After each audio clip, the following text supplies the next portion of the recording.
안녕하십니까? 네. 우리 지난 한 주 동안 태풍으로 우리 대한민국이 좀 많이 시끄럽고 어려움을 당한 사람도 있고 또 목숨을 잃은 사람도 있습니다. 그러나 하나님께서 우리에게 때로 이렇게 어려움을 주시는 것은 우리 이 세상에 이 세상을 사랑하기 때문에 또한 주시는 줄로 믿습니다. 태풍이 지나고 나면 온 세상이 깨끗하게 정화되죠. 날이 뜨거우면 수원지에 물이 녹조 현상 때문에 물이 썩어서 못 먹겠다고 방송에서 막 떠들어대고 그러죠. 태풍이 한번 불고 나면 온 세상에 지저분했던 시궁창까지 다 청소하고 이렇게 깨끗함을 우리에게 주십니다.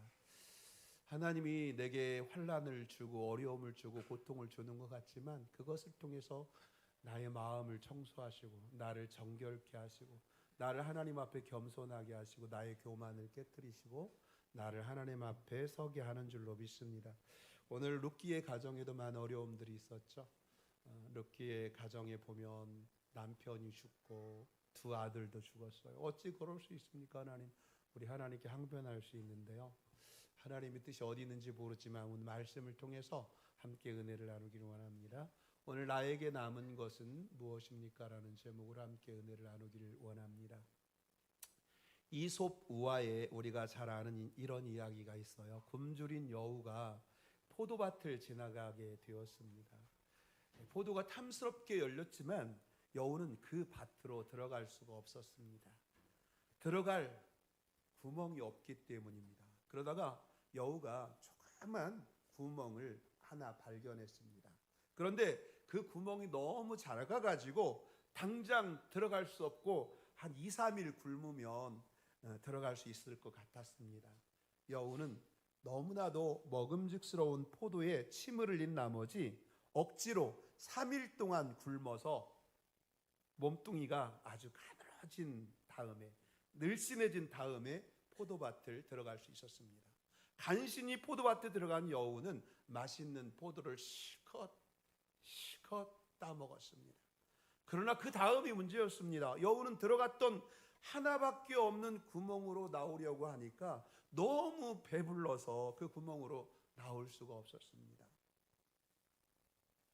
배는 불렀으나 울타리 속에 갇히게 된 여우는 아무리 궁리를 해봐도 포도원을 빠져나올 수 있는 뾰족한 수가 없었습니다. 결국 들어올 때와 같이 늘씬한 몸을 만들어야 했습니다. 그렇게 탐스러운 포도를 옆에 두고 먹을 수 없는 괴로움이란 이루 다 말할 수가 없었지만 다시 여우는 3일 동안 굶고 전과 같이 허기진 몸으로 늘씬하게 가늘게 해서 포도밭을 빠져나올 수 있었다고 합니다. 이 이야기는 우리에게 많은 것을 생각하게 만들어줍니다. 첫 번째로 이솝 우화에 여우가 등장하는 이야기들이 많습니다. 우리는 여우를 영특한 동물이라고 생각합니다. 그런데 이 영특한 동물인 여우가 이솝 우화에서는 종종 어리석은 짓을 하는 존재로 그려지고 있습니다. 그것은 우리 인간이 아무리 뛰어난 지혜를 갖고 있다 하더라도 때때로 어리석음을 범하고 마는 존재라는 것을 알려주고 있는 것입니다. 포도밭에 들어간 여우처럼 말입니다. 두 번째로 우리가 아무리 욕심을 부린다 하더라도 우리가 제자리에 돌아왔을 때는 우리 손에 아무것도 없는 모습 그대로라는 사실입니다. 아무리 많은 것을 움켜쥐었다 하더라도 정신 차리고 보면 움켜쥔 그것들이 어느새 내 손에서 다 사라지고 맙니다. 사랑하는 가족들을 먹여 살리겠다고 돈을 벌기 위해서 죽도록 일을 하지만 어느 정도 여유가 생겨서 가족들과 행복한 시간을 보내려고 하면 가족들은 내게서 한없이 멀어졌습니다. 무언가 내가 목적한 바를 이루기 위해서 부단히 노력했는데 때론 그 노력이 부질없는 짓이 되기도 하고 때로는 그것 때문에 오히려 자신이 공경에 처하게 되기도 합니다. 성공이 그렇고 출세가 그렇고 우리가 그렇게도 갈망하는 부가 그렇기도 합니다. 살아있는 동안 재물에 대한 욕심에 엄청나게 끌어모으려고 하지만 결국에는 빈손일 때가 너무나 많습니다. 2020년 10월 우리나라 최고의 갑부인 삼성의 이건희 회장이 죽고 난 다음 향간에 이런 유머가 떠돌았습니다. 이건희 회장이 세상을 떠나서 저승에 가자 먼저 세상을 떠난 정주영 회장이 마중 나와 아는 체를 하면서 여보게 돈 5천만 원만 꿔주겠나? 라고 말을 걸어왔습니다. 그러자 이건희 회장이 이렇게 대답했습니다. 저 돈 한 푼도 없는데요. 그때 정주영 회장이 빙그레 웃으면서 이렇게 말했다고 합니다. 자네도 빈손으로 왔는가? 나도 빈손으로 왔는데. 우리가 이 세상을 살면서 무언가를 얻기 위해서 무척이나 아둥바둥하며 살아갑니다. 물론 게으름을 피우며 인생을 대충대충 사는 것보다 그렇게 무언가 얻기 위해서 열심히 사는 것이 더 좋긴 합니다. 그런데 우리가 이 세상에서 얻고자 하는 것이 과연 무엇을 위한 것인가를 깊이 생각해 보아야 합니다. 아무리 많은 것을 얻었고 그것을 누린다 하더라도 그것이 어느 순간에 나에게 아무짝에도 쓸모없는 것이 되고 나는 빈털터리가 되고 마는 순간이 올 수도 있다라는 사실입니다.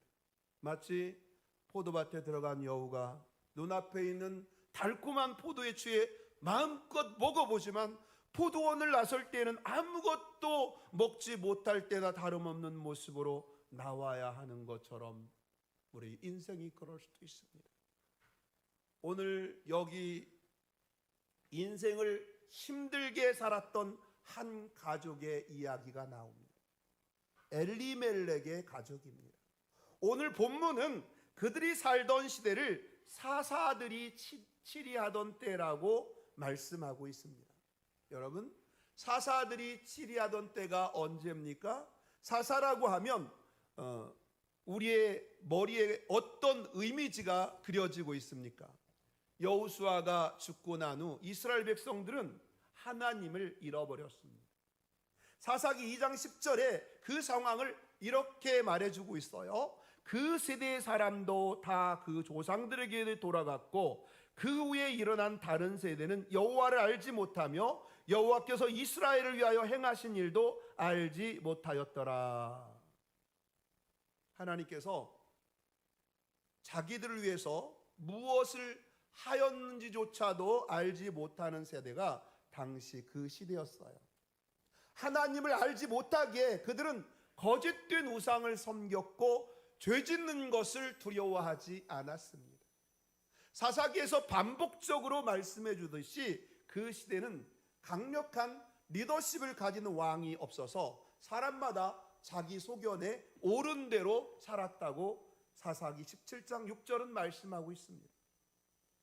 어쩌면 그때 그 땅에 흉년이 드니라는 말씀은 사사들이 치리하던 때라는 말씀과 더불어 가장 시대적으로 암울한 시대라는 것을 보여주는 표현입니다. 하나님을 떠나 죄를 범한 이스라엘 백성들은 끊임없이 고통에 시달려야 했기 때문에 아무리 많은 농사를 지어도 이방 민족들이 쳐들어와서 다 빼앗아 가버렸기에 늘 마음을 졸이며 농사를 지어야 했고 마음껏 먹어보지도 못했습니다. 그래서 숨어서 곡식을 찢고 숨어서 포도즙을 밟는 그런 일들이 있었습니다. 더군다나 기근으로 인해 흉년까지 들었으니 그 고통은 말로 닿을 수 없었습니다. 그게 바로 사사시대의 모습입니다. 그들이 얼마나 먹고 살기 힘든지를 오늘 본문은 재미있는 방법으로 표현해주고 있습니다. 엘리멜렉 가족이 살던 곳이 바로 베들레헴입니다.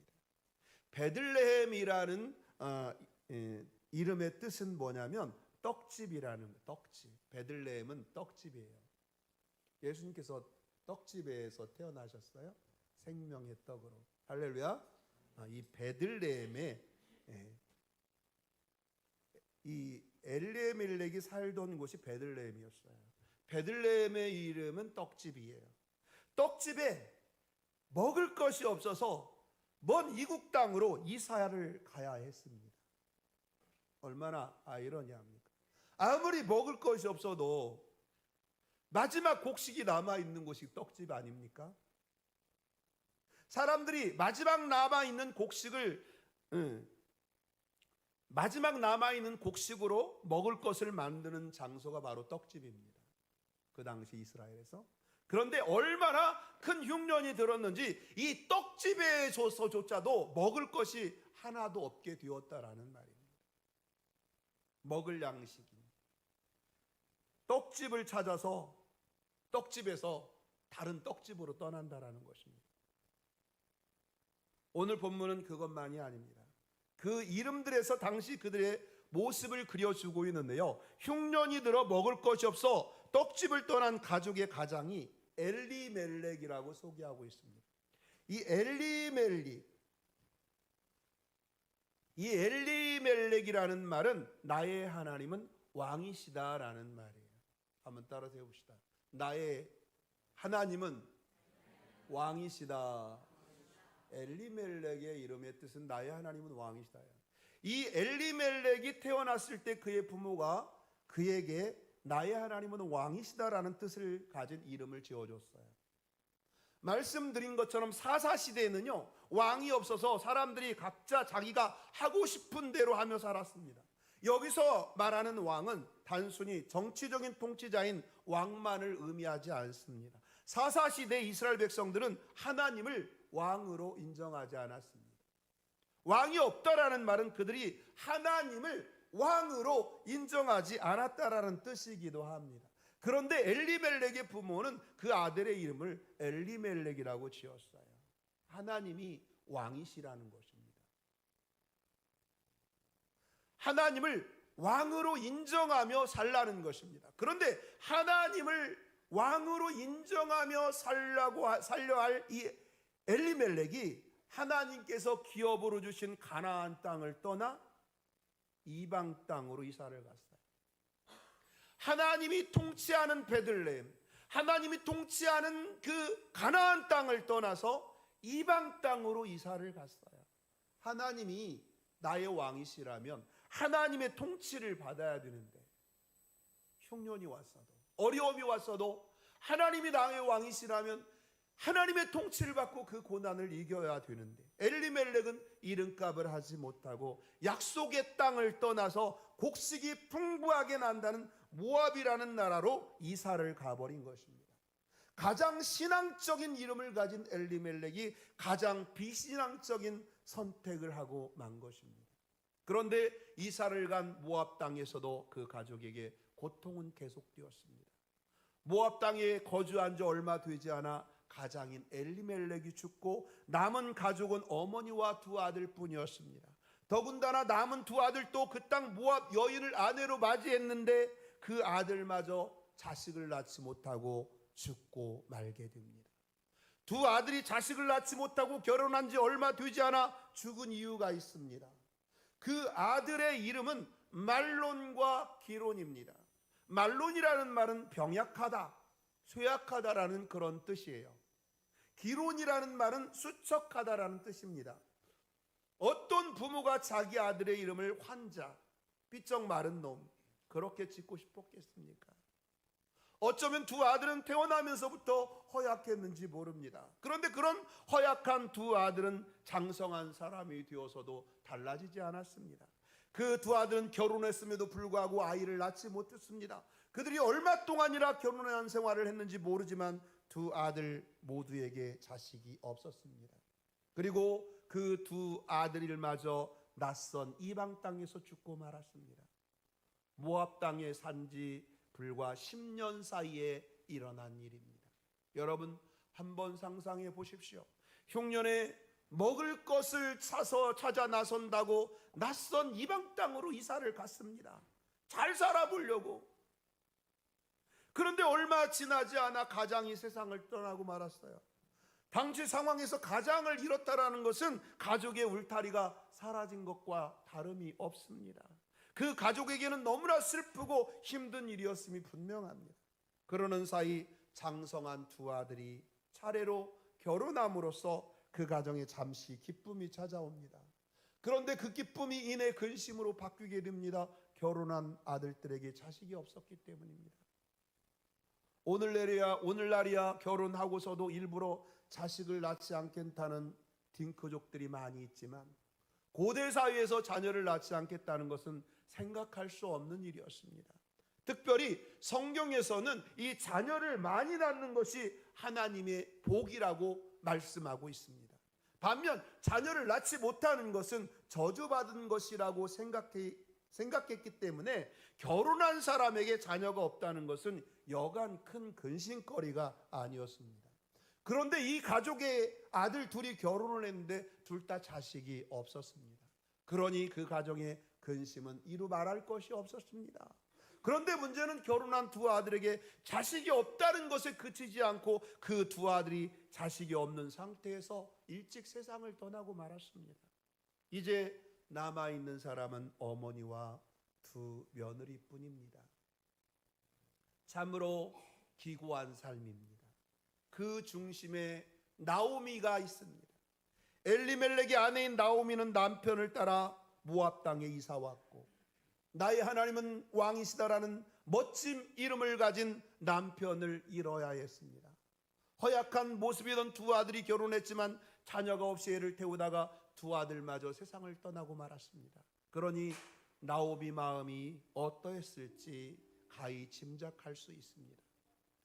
나오미라는 이름의 뜻은 즐거움, 기쁨, 아름다움이라는 말입니다.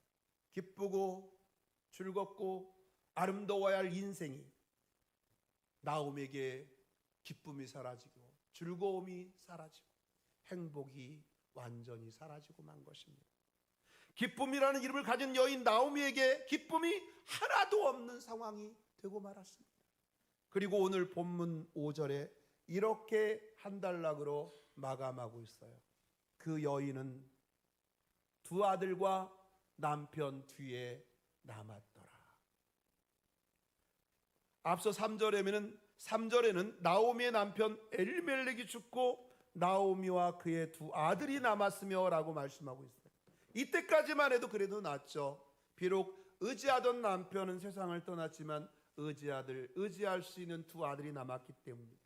그런데 5절에 보면 두 아들마저 떠나고 나오미만 남았다라고 성경은 기록하고 있어요.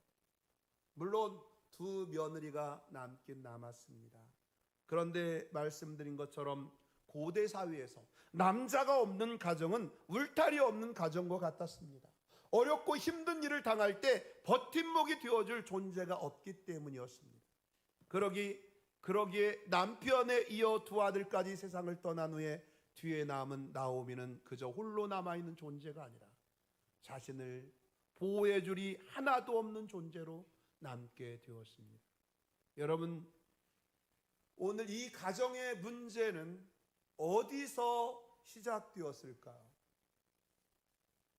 이 가정이 이렇게 오랜 시간 고통에 시달려야 하는 근본적인 이유는 무엇일까요? 그 첫 번째 원인은 떡집을 떠났다는 데 있습니다. 이 가족이 고통을 겪게 된 첫 번째 이유는 고향인 베들레헴을 떠난 데서부터 시작합니다.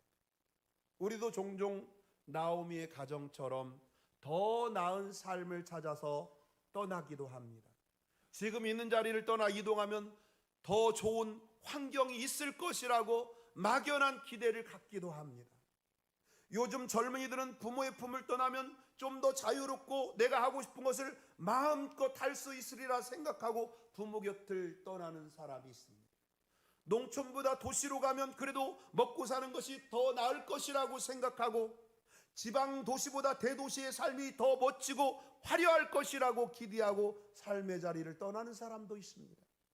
지방대학보다 인서울 대학에 들어가 취업하는 데 유리하다고 생각하고 수도권 대학에 가려고 안간 힘을 쓰기도 하고 우리나라에서 공부하는 것보다 미국이나 유럽 등 선진국에도 공부하면 더 행복한 삶을 살 수 있다고 생각하고 유학을 떠나는 젊은이들도 많습니다. 그것이 우리 인생의 고통과 비극의 원인이라고 말하는 것은 아닙니다. 삶의 자리를 떠나 새로운 도전을 하는 것은 인생의 큰 경험이 되기도 하고, 그런 도전을 통해서 뭔가를 이룰 수 있는 기회를 얻기도 합니다. 중요한 것은 떠나서는 안 되는 것을 떠나는 것입니다. 그게 무엇인지 아십니까? 우리가 살면서 결코 떠나서는 안 되는 것이 있습니다. 바로 그것이 믿음입니다. 할렐루야! 믿음입니다. 우리가 살면서 결코 떠나서는 안 되는 것이 있습니다. 그것이 바로 하나님의 품입니다. 아버지의 품입니다. 우리네 인생도 그렇습니다. 우리는 세상을 살면서 믿음으로 산다고 내게 복이 오진 않아, 성경의 가르침대로 살면 오히려 손해만 볼 뿐이야 생각할 때가 많습니다. 물론 하나님의 말씀을 따라 살 때 우리가 때때로 손해 볼 수도 있습니다. 하나님의 말씀대로 따라 살려고 할 때 성공의 때가 늦어질 수도 있습니다. 하나님의 말씀을 따라 믿음으로 살려고 할 때 세상이라는 큰 벽에 부딪힐 때도 있습니다. 그래서 우리는 그 핑계를 대고 아예 믿음의 방식을, 하나님 말씀을 따르는 길을 포기하고 세상 방식을 따라갑니다. 그리고 때로는 믿음을 따라 살지 않기 위해서 스스로 하나님 품을 떠나버립니다. 내가 욕망하고 내가 꿈꾸는 것을 이루겠다는 거대한 야망을 품고 하나님 품을 떠납니다. 그런데 여러분, 우리가 하나님 품을 떠날 때 우리에게 어떤 일이 벌어지는지 아십니까? 20세기 최고의 영성신학자인 헨리 나우에는 그의 책 탕자의 귀향에서 이렇게 말합니다. 하나님이 계신 곳에서 멀리 떠날수록 사랑하는 아들아, 사랑하는 딸들아라고 부르시는 음성 듣기는 더 어려워지고, 음성을 듣기 힘들어질수록 세상의 교모한 술수나 파워게임에 말려들기 쉽습니다. 안전한 집에 있다는 확신이 옅어지면 상대적으로 형편이 좋아 보이는 이들에게 눈을 돌리게 됩니다. 그리고 어떻게 하면 그 자리에 도달할 수 있을지 알고 싶어 합니다. 호감을 얻고 성공하고 인정받기 위해 안간힘을 씁니다. 실패하면 이미 그런 위치에 오른 이들을 질투하거나 원망합니다. 요행이 성공하면 이번에는 남들이 샘내거나 해코지할까 봐 전전긍긍합니다. 의심이 많아지고 방어적이 되며 간절히 소망하는 걸 얻지 못하거나 이미 가진 걸 다 놓치게 될까 노심초사한다라고 그는 기록하고 있어요. 우리가요, 실패하고 넘어졌을 때 다시 일어날 수 있는 힘은 우리를 향해서 사랑하는 아들아, 사랑하는 내 딸아 부르시는 그 하나님의 음성에서 나옵니다. 내가 너를 사랑한다. 내가 너를 지금도 지켜보고 있어. 내가 너를 지금 기다리고 있어. 내가 가진 힘이 다 빠졌을 때 다시 일어나 뛰어갈 수 있는 힘은 우리 자신에게 있는 것이 아니라 실패한 우리를 여전히 사랑하시는 하나님의 사랑 때문입니다. 그런데 신앙을 떠날 때, 하나님 품에서 점점 멀어질 때 우리는 그 하나님의 음성을 듣지 못하게 되는 것입니다. 그래서 세상 방식을 더 따라가고 세상에서 낙오되지 않기 위해서 더 많이 몸부림쳐야 합니다. 그러다가 상처를 입기도 하고 원망과 분노와 두려움 가운데 살아갑니다. 하늘의 평안을 누리지 못한 채 살아갑니다. 그래서 우리가 다시 일어날 수 있는 힘은 하나님 품으로 돌아가는 것입니다. 할렐루야. 다시금 믿음의 자리로 돌아가는 것입니다. 생명의 말씀이 있는 베들레헴으로, 생명의 떡이 있는 베들레헴으로 돌아가는 것입니다. 오늘 본문에서 모든 것을 다 잃고 홀로 남은 나오미에게 희망은 오직 하나뿐이었습니다. 다시금 돌아가는 것이었어요. 그래서 나오미는 실패의 자리, 고통의 자리, 절망의 자리에 머무르지 않고 고향으로 다시 되돌아갑니다. 고향으로 되돌아가 회복하시는 하나님의 은혜를 깊이 경험한 이야기가 오늘 본문의 룻기 이야기예요. 그 과정에 하나님께서는 룻이라는 딸보다도 더 귀한 며느리를 동행하게 하셨어요. 룻이라는 귀한 며느리와 동행하셨고, 아들보다 더 든든한 보아스라는 그런 청년을 만나게 해주셨습니다. 할렐루야. 그래서 결국에는 며느리 룻을 통하여 또 보아스를 통하여 이 나오미는 자식을 얻게 되는데요, 다윗 왕의 조상이 되고 메시아이신 예수님의 조상이 되게 됩니다. 할렐루야.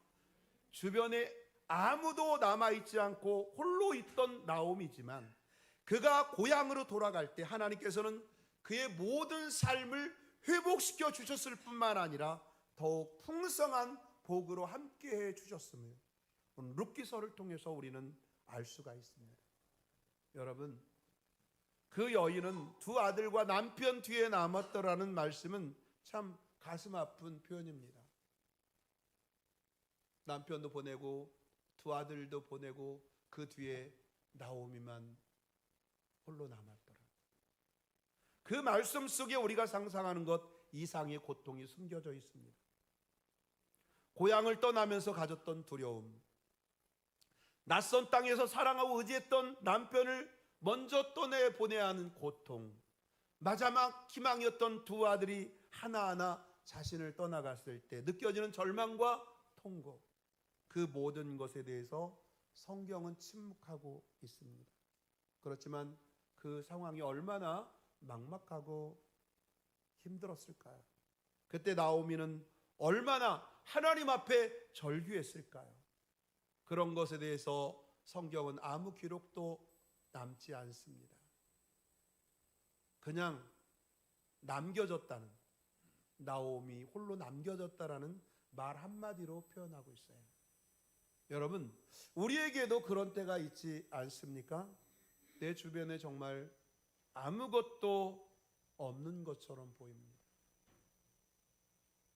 나만 홀로 남겨진 것처럼 느껴집니다. 사랑하고 의지했던 가족이 내 곁을 떠나기도 하고, 때로는 내 편이 되어줄 거라고 믿었던 사람이 등을 돌리고, 무너지지 않을 것만 같은 것들이 안개처럼 사라지기도 하고, 나만 홀로 남겨진 것처럼. 그럴 때 우리에게 남은 것은 절망이 아닙니다. 우리에게 다시금 일어설 수 있는 기회가 남아 있습니다. 할렐루야. 그때가 우리에겐 바로 기회입니다. 하나님께로 돌아갈 기회가 주어진 것입니다. 나오미처럼 말입니다. 모두가 우리 곁을 떠났을지라도 우리에게 믿음이 남겨져 있기 때문입니다. 여전히 우리를 사랑하시는 하나님은 우리를 반겨 맞으시기 위해 두 팔을 벌리고 그 자리에 서 계시기 때문입니다. 우리는 탕자의 비유에서도 잘 볼 수가 있습니다. 아들은 아버지의 유산을 저에게 좀 미리 땡겨주세요. 그러면 제가 타국에 나가서 멋지게 살다가 성공하고 돌아오겠습니다. 그리고 탕자는 나갔죠. 그 재물로 돈을 벌기는커녕 허랑방탕하며 창기와 다 써버리고 말았어요. 객지에서 굶주려 죽으면서 아버지 집이 생각이 납니다. 아버지 집은 우리 종들도 이렇게 살지 않는데 나만 이곳에서 굶주려 죽는구나. 아버지 집이 생각합니다. 그리고 아버지 집으로 돌아가야 되겠다. 내가 아버지의 아들이라고 말하지 않고 내가 아버지 아들로 대우받는 것을 거절하고 내가 정말 종이 한 사람으로 들어가야 되겠다. 이러고는 아버지 집에 돌아갔어요. 그런데 아버지는 어땠습니까? 아버지는 벌써 동구밭에 나와서 저 멀리 아들이 오는 것을 기다리고 계셔요. 내 아들이 언제 오나 기다리고 있어요. 그런데 저 멀리 거지가 하나 옵니다.